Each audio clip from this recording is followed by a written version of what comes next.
Pemirsa, masih bersama saya Syifa Aulia dalam Berita Kaltim hari ini. Kembali kami sampaikan 3 berita utama Kaltim hari ini.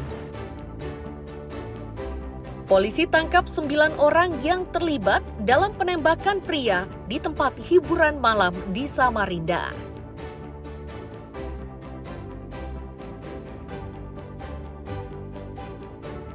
Areal tambang kawasan Kutai Timur didatangi orang utan. Kalimantan masuk zona merah orang utan.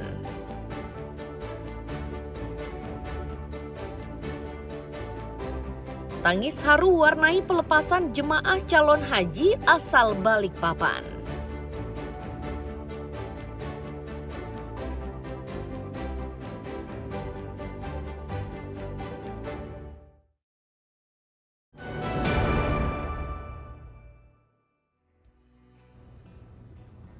Orang utan yang berjalan dan mencari makan di areal tambang batubara ini terjadi di Kecamatan Bengalon, Kabupaten Kutai Timur.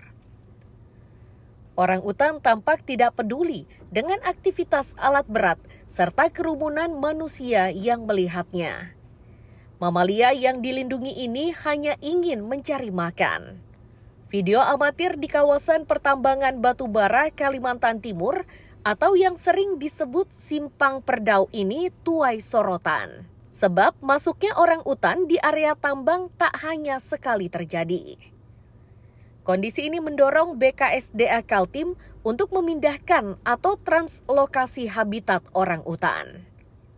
Menurut mereka, itu sesuai dengan Peraturan Menteri Lingkungan Hidup dan Kehutanan Nomor 17 Tahun 2024 tentang penyelamatan satwa.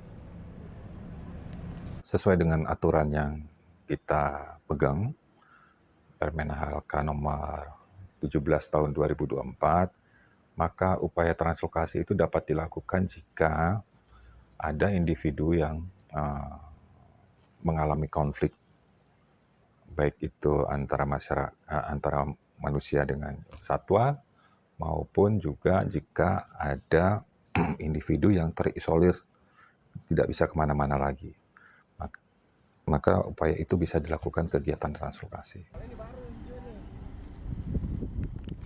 Di lain pihak, kalangan akademisi menilai kemunculan orang utan mengindikasikan status Kaltim masuk kategori merah. Langkah terbaik untuk menyelamatkan habitat orang utan yakni dengan memindahkannya ke tempat yang lebih aman dan masih steril. Ini statusnya warna merah. Indikasinya apa? Makin mudah ketemu orang hutan. Indikasi berikutnya apa? Pembukaan hutan di sana bisa dilihat dari citra, ya, pertambangannya luar biasa. Kemudian indikasi berikutnya bagaimana yang viral-viral banyak dari sana. Jadi bahkan kalau kita di jalan bisa dilihat tuh sarang orang hutan, kemudian serangan dan seterusnya. Kira-kira ya saat ini sebetulnya di Laskap Karetan tuh statusnya merah. Kita sedang urgent ya untuk segera melakukan proses konservasi orang hutan terpadu bareng-bareng. Dari data yang ada di sepanjang 2025, tercatat sebanyak 37 individu orang utan yang menjalani upaya penyelamatan. Dari jumlah itu, 28 individu orang utan telah menjalani translokasi, 5 masuk pusat rehabilitasi, dan 4 lainnya telah dilepas liarkan. Amir Hamzah dan tim liputan melaporkan dari Kutai Timur.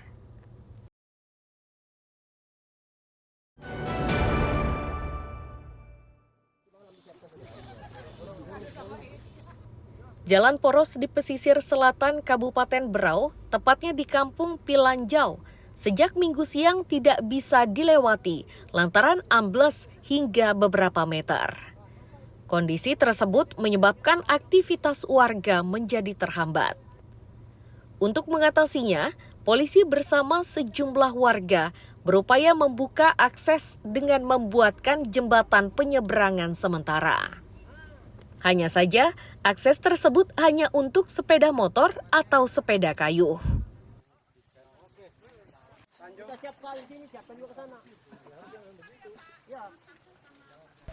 Menghimbau kepada masyarakat untuk berhati-hati.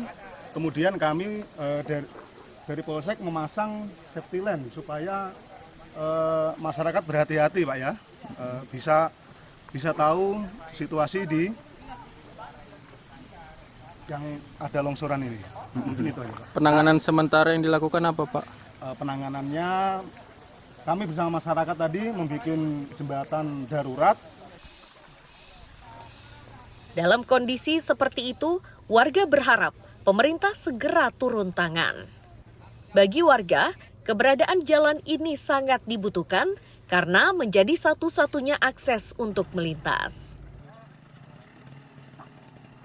Ya kalau untuk terganggu ya tetap terganggu kita ya kan. Makanya kan ini akses di sini satu-satu jalan untuk orang yang istilahnya lalu lalang bawa-bawa sembako macam itu kan. Jadi mau ndak mau abang apa ya nih bang, tertahan atau gimana? Ya kalau merasa tertahan ya memang tertahan kita ya kan. Saat ini, arus lalu lintas mulai normal setelah setengah dari badan jalan ditimbun menggunakan tanah. Kendaraan yang melintas pun harus ekstra berhati-hati dan berjalan dengan pelan karena kondisinya masih labil. Amir Hamzah dan Miko Gusti melaporkan dari Kabupaten Berau.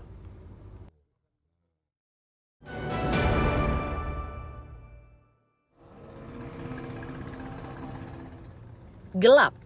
Beginilah kondisi kawasan Turap Tanjung Baru saat malam hari. Hiasan lampu dan spot foto di kawasan Sambaliung Berau ini mati, sehingga suasana malam tak lagi menarik. Selain itu, beberapa ornamen lain juga terlihat rusak dan tidak terawat. Ketua RT setempat menyatakan, kawasan ini awalnya ramai dikunjungi warga dan sebagiannya berasal dari luar daerah. Setahun kemudian kawasan tersebut sunyi senyap setelah lampu hias tidak lagi menyala.